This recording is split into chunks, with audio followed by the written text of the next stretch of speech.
परगना रैयाग धरती, बाबा बैजनाथ और वीर बांटा सिदो कानाबाग की धरती है। सानाम गो बाबा को, बोया मिसी को, डोबोक जोहार।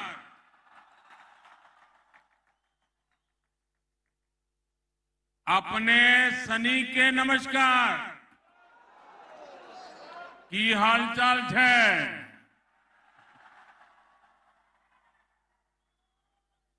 मंच पर उपस्थित भारतीय जनता पार्टी के वरिष्ठ सहयोगीगण,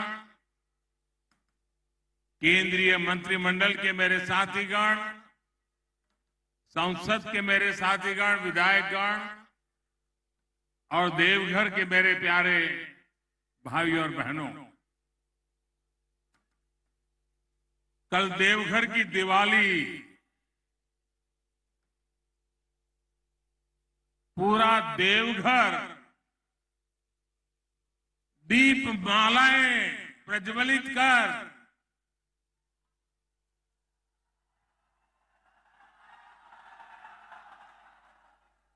और पूरा देश देख रहा था कि जब विकास की गंगा बहती है तब जन जन के दिल में कितना आनंद होता है, कितना उमंग होता है। वो कल पूरे देश ने आपने दीपक जला करके पूरे देश को संदेश दिया है। और आज मैं नए नए एयरपोर्ट देवघर से निकला और बाबा के चरणों में जाने से पहले रास्ते में जिस उमंग और उत्साह से आप सब आशीर्वाद देने के लिए आए थे, पूरा झारखंड, पूरा देवघर, पूरा मेरा सांथाल परगना, आपने जो प्यार दिया है, जो आशीर्वाद दिए हैं, मेरे जीवन की एक बहुत बड़ी पूंजी है। एक तरफ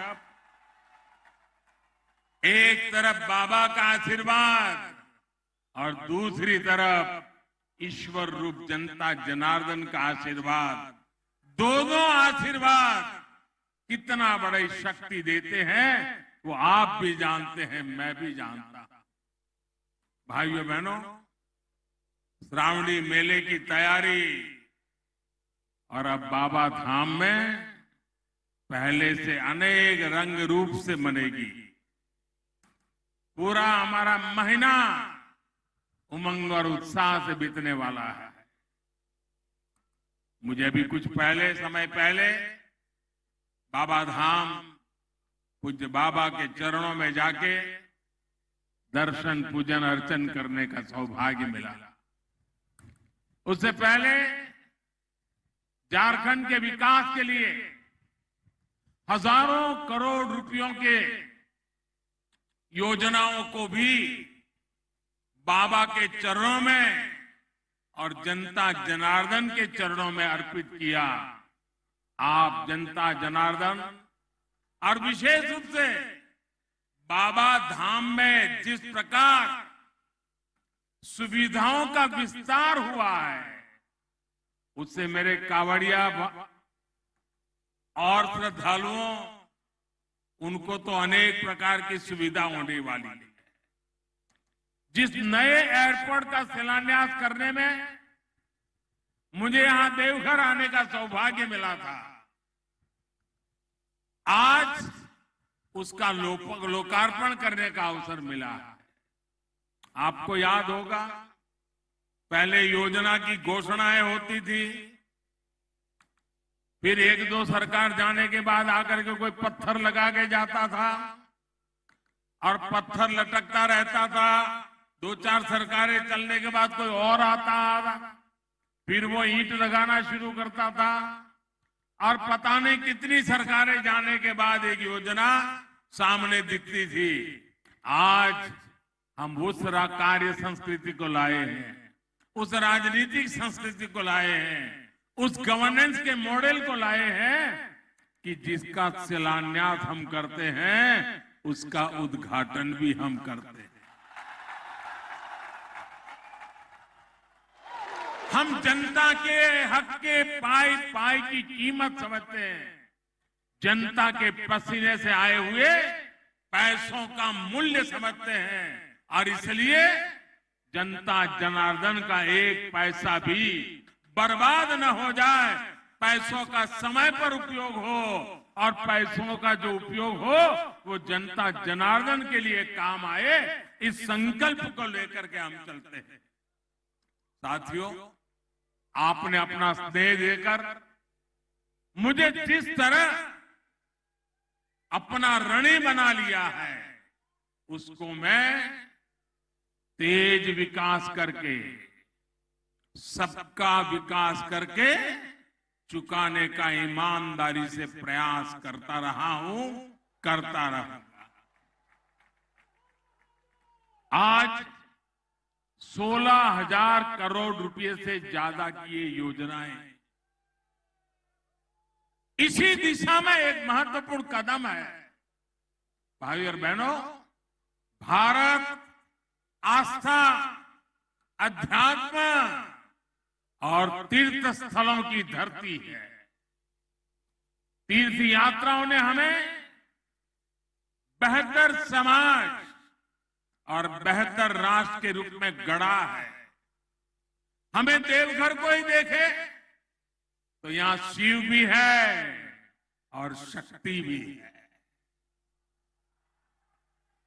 ज्योतिर्लिंग और शक्तिपीठ यहां दोनों मौजूद है।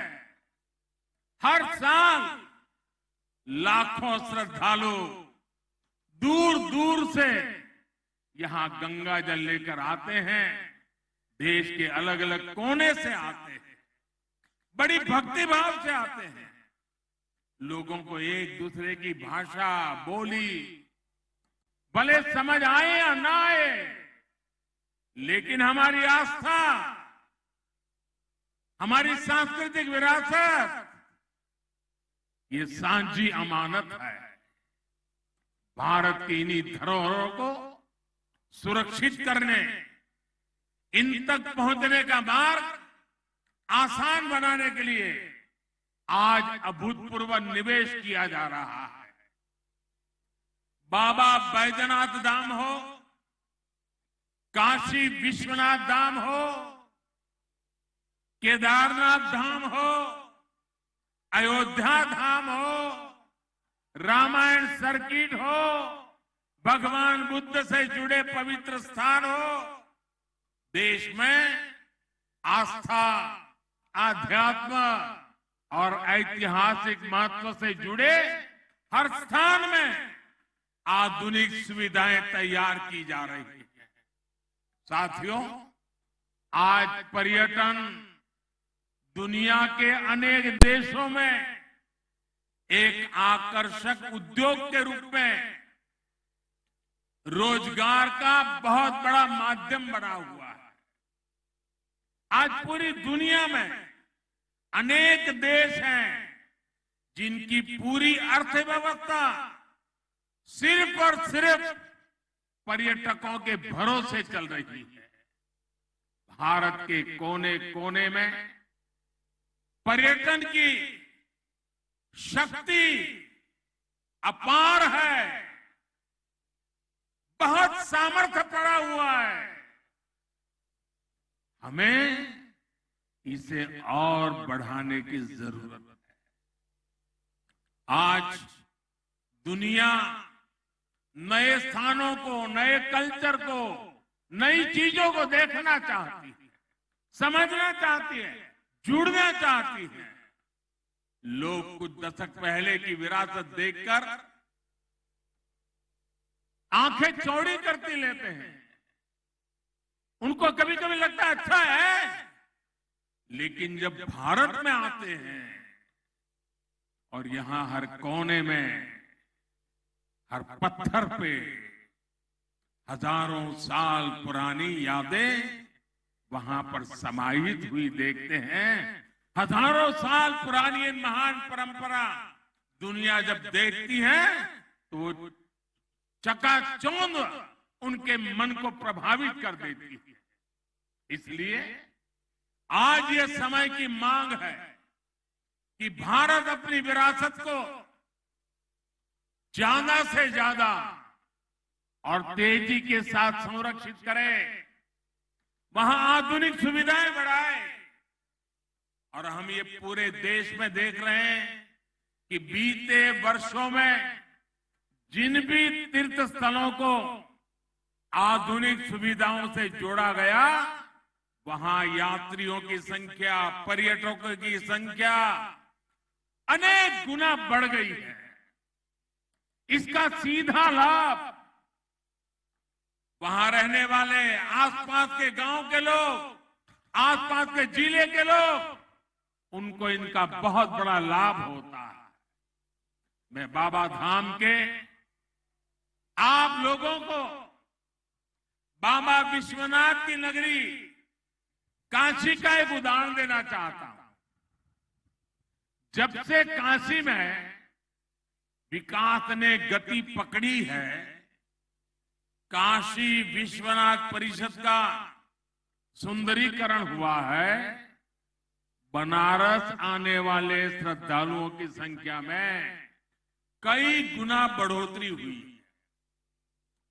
3 साल पहले की तुलना में इस साल वाराणसी में अभी तक 3 गुना अधिक यात्री आए हैं।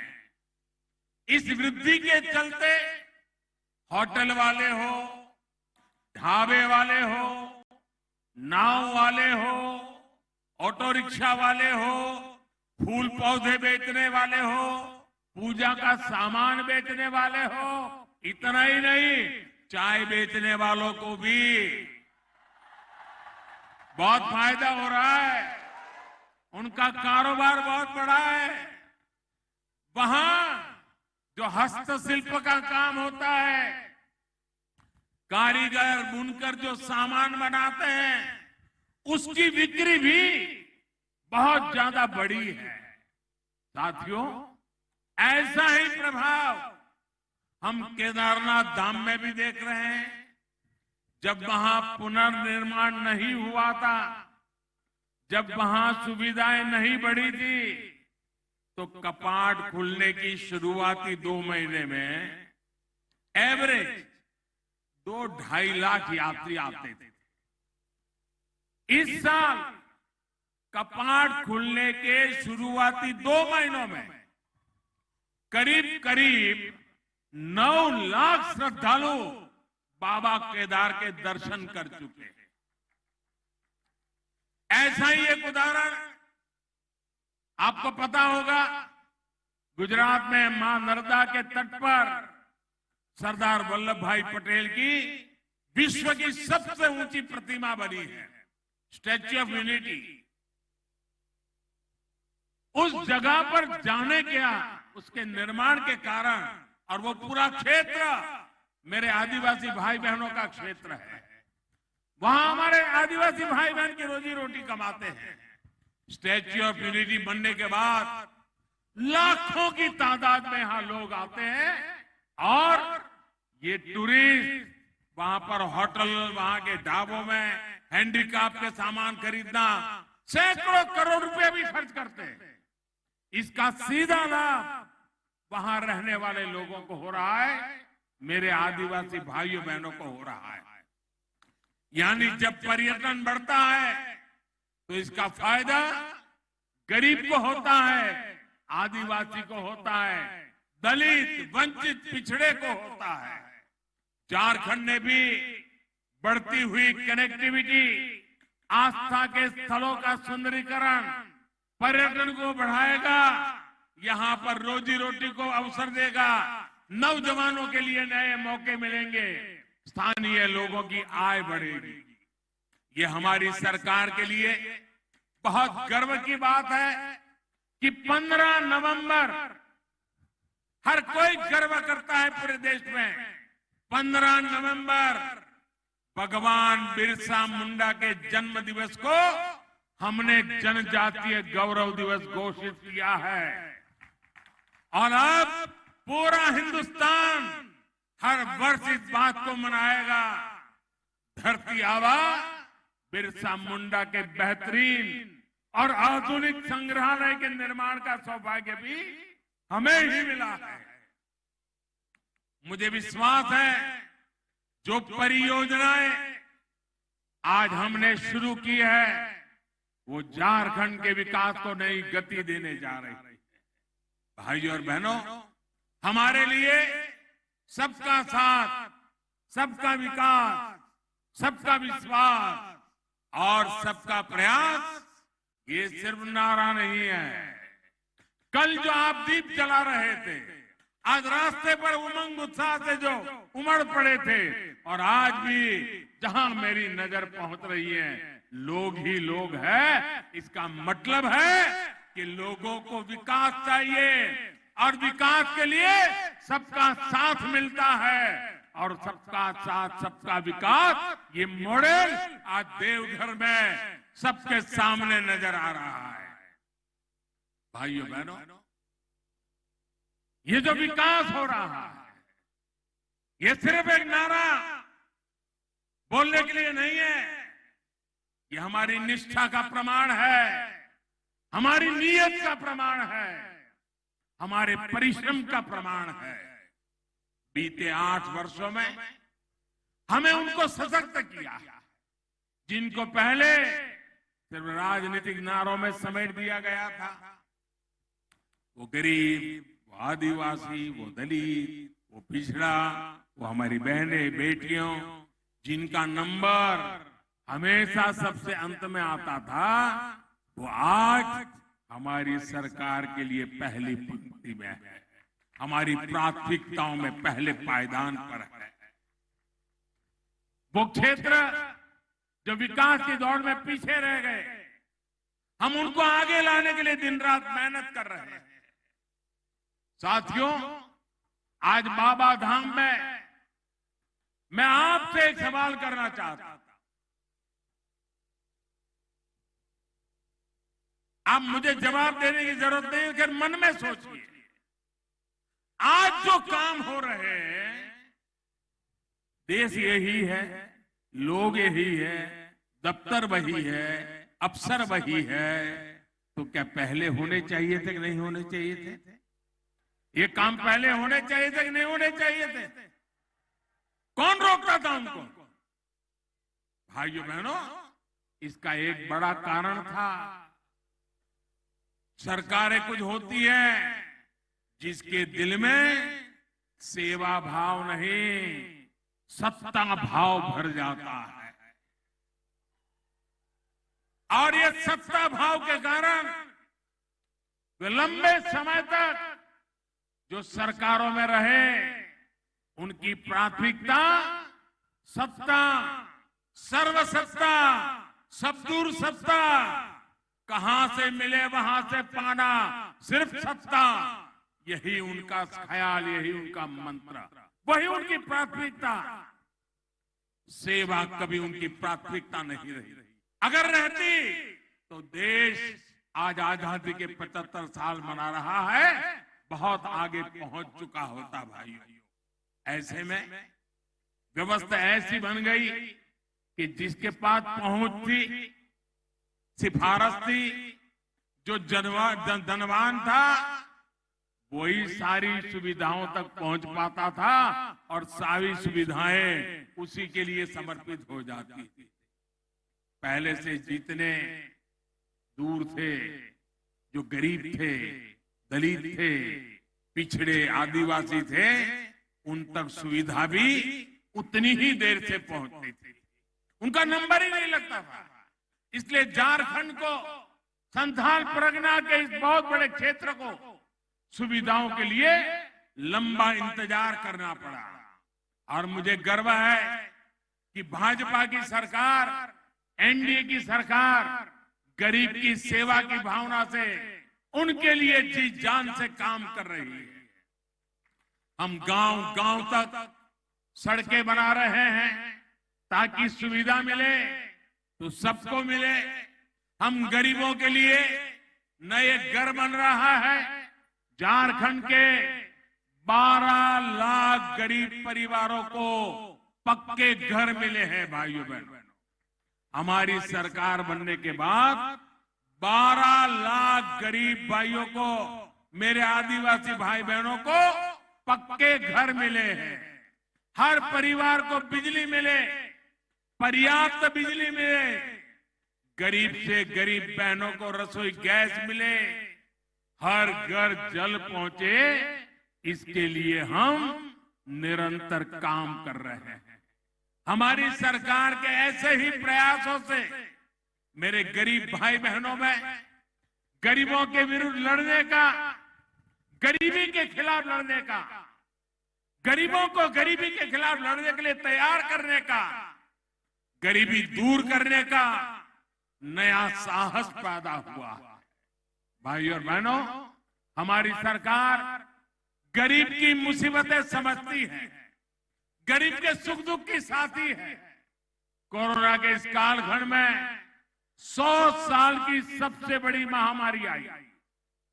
इस दौरान हमारी सरकार ने गरीब को मुफ्त वैक्सीन से लेकर उनके खाने पीने तक हर चीज का ध्यान रखा। और इतना बड़ा देश, कोई गरीब के घर का चूल्हा न जले, इसकी हमने पूरी तकेदारी की ताकि गरीब भूखा न सो जाए।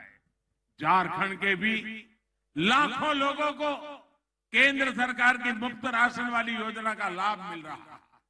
भाई और बहनों, आज मुझे एम्स देवघर में नई सुविधाएं शुरू करने का भी मौका मिला है।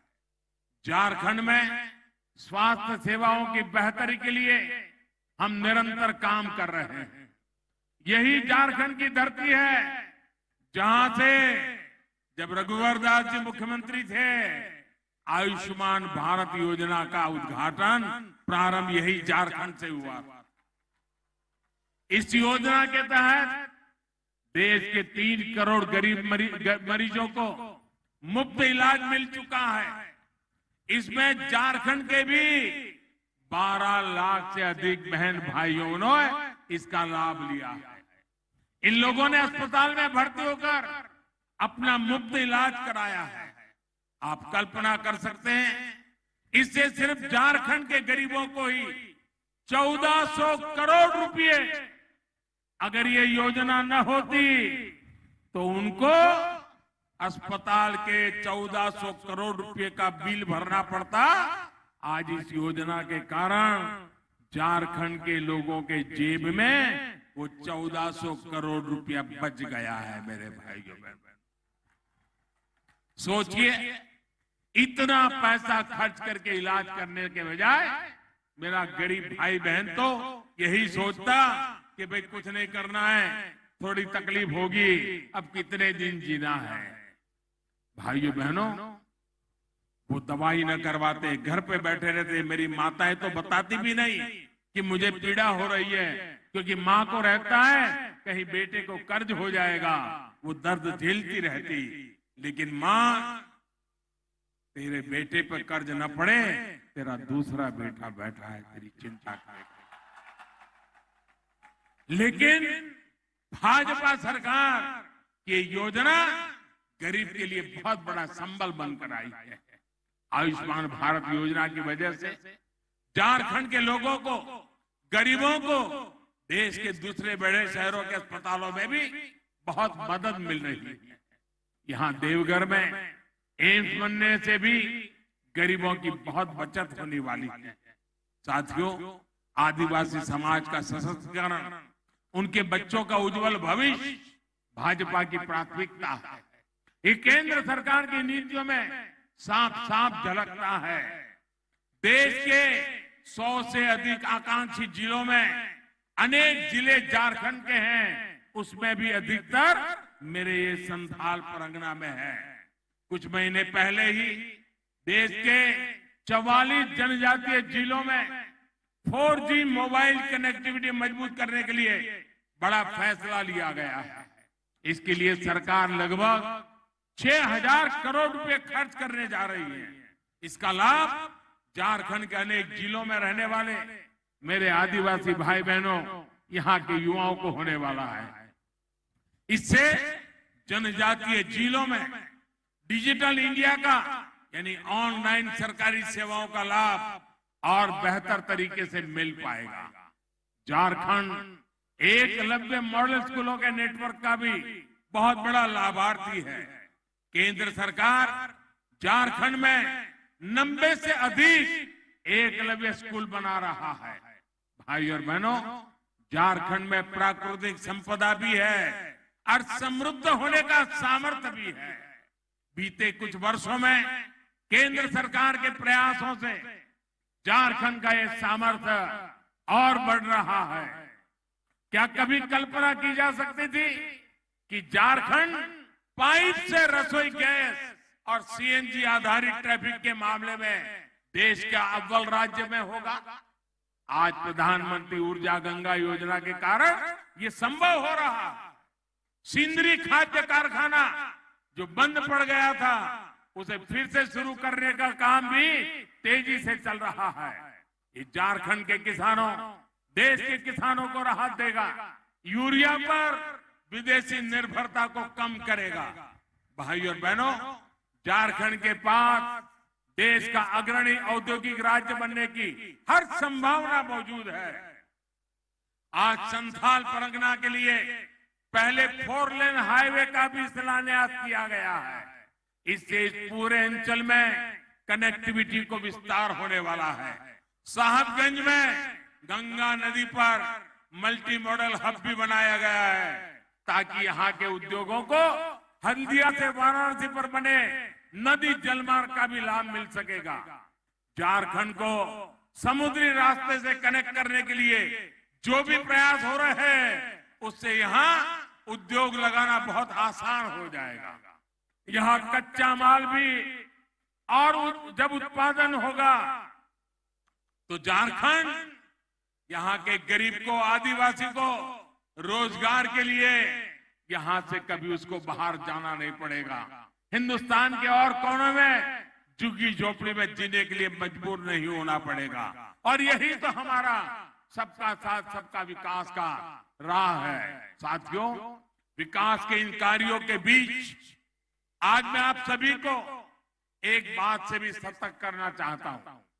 आज हमारे देश के सामने एक और ऐसी चुनौती आ खड़ी हुई है जिसे हर देशवासी को जानना और समझना है।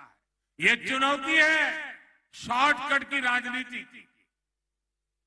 बहुत आसान होता है लोग लुभावन वायदे करके शॉर्टकट अपनाकर लोगों से वोट बटोर लेना। शॉर्टकट अपनाने वालों को ना मेहनत करनी पड़ती है और ना ही उन्हें दूरगामी परिणामों के बारे में सोचना पड़ता है। लेकिन ये बहुत बड़ी सच्चाई है कि जिस देश की राजनीति शॉर्टकट पर आधारित हो जाती है, उसका एक ना एक दिन शॉर्ट सर्किट भी हो ही जाता है।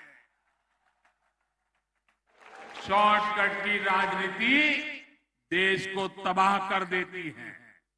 भारत में हमें ऐसी शॉर्टकट अपनाने वाली राजनीति से दूर रहना है। अगर हमें आजादी के 100 वर्ष पर भारत को नई ऊंचाई पर ले जाना है, तो उसके लिए परिश्रम की पराकाष्ठा करनी है। और परिश्रम का कोई शॉर्टकट नहीं होता। भाइयों बहनों, आजादी के बाद देश में जो राजनीतिक दल हावी रहे, उन्होंने बहुत से शॉर्टकट अपनाए थे। इसका नतीजा ये हुआ कि भारत के साथ आजाद हुए देश भारत से बहुत आगे निकल गए, हम वही के वही रह गए। आज हमें अपने देश को उस पुरानी गलती से बचाना है। मैं आपको उदाहरण देता हूं। आज हम सभी के जीवन में बिजली कितनी जरूरी हो गई है, ये हम सभी देख रहे हैं। अगर बिजली ना हो तो मोबाइल चार्ज भी नहीं हो पाएगा, न टीवी चलेगा। इतना ही नहीं, गांव में टंकी बनी हो, नल भी लगा हो, बिजली नहीं है तो टंकी नहीं भरेगी, टंकी नहीं भरेगी तो पानी नहीं आएगा, पानी नहीं आएगा तो खाना नहीं पकेगा। आज बिजली इतनी ताकतवर बन गई, हर कोई काम बिजली से जुड़ गया है। और भाइयों बहनों, अगर ये बिजली न होगी तो फिर शाम को डिबरी और लालटेन की रोशनी में रहना पड़ेगा। बिजली ना हो तो रोजी रोटी के अवसर, कल कारखाने सब बंद हो जाएंगे। लेकिन बिजली शॉर्टकट से पैदा नहीं की जा सकती। झारखंड के आप लोग तो जानते हैं कि बिजली पैदा करने के लिए पावर प्लांट लगाने पड़ते हैं, हजारों करोड़ रुपए का निवेश होता है। इस निवेश से नए रोजगार भी मिलते हैं, नए अवसर भी बनते हैं। जो राजनीतिक दल शॉर्टकट अपनाते हैं वो इस निवेश का सारा पैसा जनता को बहलाने में लगा देते हैं। ये तरीका देश के विकास को रोकने वाला है, देश को दशकों पीछे ले जाने वाला है। आज बाबा धाम से मैं आप लोगों को, सभी देशवासियों को इस शॉर्टकट की राजनीति से बचकर रहने का हृदयपूर्वक आग्रह कर रहा हूं। शॉर्टकट की राजनीति करने वाले कभी नए एयरपोर्ट नहीं बनवाएंगे, कभी नए और आधुनिक हाईवे नहीं बनवाएंगे, वे कभी भी नए एम्स नहीं बनवाएंगे, हर जिले में वो कभी मेडिकल कॉलेज नहीं बनवाएंगे। मैं आपको एक उदाहरण देना चाहता हूं। आज यहां झारखंड में हजारों करोड़ की नई सड़कों के लिए शिलान्यास और लोकार्पण हुआ है। किसी के लिए बहुत आसान है ये कह देना कि अब से झारखंड में न बस का टिकट लगेगा, न ऑटो में चढ़ने का पैसा देना होगा और न ही रिक्शे का कोई भाड़ा लगेगा। सुनने में ये बहुत लोग लुभावना लगता है, लेकिन ऐसी लोग लुभावन घोषणाएं, ये शॉर्टकट एक दिन लोगों को ही कंगाल कर देते हैं। जब सरकार के पास पैसा ही नहीं आएगा तो फिर वो नई सड़कों के लिए कहां से खर्च करेगी, नई हाईवे कहां से बनवाएगा। इसलिए ऐसे लोगों से झारखंड के निवासियों को भी सतर्क रहने की जरूरत है। मेरे भाइयों बहनों, आज एक और आग्रह मैं देवघर के लोगों से करना चाहता हूं। आज यहाँ इतनी सुविधाएं बन रही है तो उनका ख्याल रखने का दायित्व भी मेरे देवघर के भाइयों बहनों का है। देवघर को, बाबा धाम को स्वच्छ रखने की जिम्मेदारी हम सभी भाई बहनों की है। और यात्री आता है, पर्यटक आता है, विदेशी टूरिस्ट भी आता है तो स्वच्छता उसके लिए पहली आवश्यकता होती है। मैं चाहता हूं ये स्वच्छता हम सबकी जिम्मेवारी है। हम अगर शपथ लें कि मैं गंदगी करूंगा नहीं, मैं गंदगी करने नहीं दूंगा, तो स्वच्छता के लिए और कुछ करने की जरूरत नहीं पड़ेगी। भाइयों बहनों, आपको कोशिश करनी है कि स्वच्छता की रैंकिंग में ये हमारा देवघर देश के अव्वल शहरों में आना चाहिए। आना चाहिए कि नहीं आना चाहिए? आना चाहिए कि नहीं आना चाहिए? आप लोग मेरी मदद करोगे क्या? देवघर को स्वच्छ बनाओगे क्या? हिंदुस्तान में सबसे शानदार बनाओगे क्या? देखिए, मैंने जितना काम किया है, अब मैं इतना थोड़ा सा काम आपसे मांग रहा हूं। झारखंड को आगे बढ़ाने के लिए, देश को आगे बढ़ाने के लिए ऐसे ही हमें सबने मिलकर के काम करना है। और इसी भावना के साथ हमें देवघर को भी आगे बढ़ाना है, सांथाल परगना को भी आगे बढ़ाना है, हमारे झारखंड को भी आगे बढ़ाना है और पूरे हिंदुस्तान को भी आगे बढ़ाना है। इसी एक भावना के साथ बाबा के चरणों के फिर एक बार प्रणाम करते हुए, आप सबका धन्यवाद करते हुए मेरे साथ पूरी ताकत से बोलिए, भारत माता की, भारत माता की, भारत माता की। बहुत बहुत धन्यवाद।